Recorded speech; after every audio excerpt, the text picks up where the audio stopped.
তবে যেসব অসহায় পুরুষ, নারী ও শিশু কোনো উপায় অবলম্বন করিতে পারে না এবং কোনো পথও পায় না, আল্লাহ অচিরেই তাদের পাপ মোচন করিবেন, কারণ আল্লাহ পাপ মোচনকারী, ক্ষমাশীল।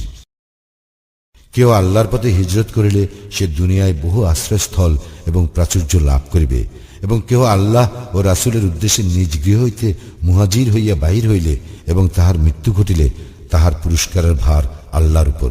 আল্লাহ ক্ষমাশীল, পরম দয়ালু। তোমরা যখন দেশ বিদেশে সফর করিবে, তখন যদি তোমাদের আশঙ্কা হয় কাফিররা তোমাদের জন্য ফিতনা সৃষ্টি করিবে, তবে সালাত সংক্ষিপ্ত করিলে তোমাদের কোনো দোষ নাই। নিশ্চয়ই কাফিররা তোমাদের প্রকাশ্য শত্রু।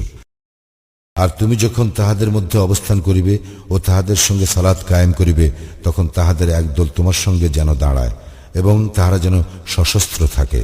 তাহাদের সিজদা করা হইলে তাহারা যেন তোমাদের পেছনে অবস্থান করে।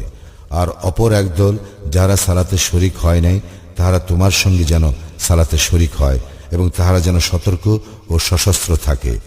কাফিররা কামনা করে যেন তোমরা তোমাদের অস্ত্রশস্ত্র ও আসবাবপত্র সম্বন্ধে অসতর্ক হও, যাহাতে তাহারা তোমাদের উপর একেবারে ঝাঁপাইয়া পড়িতে পারে।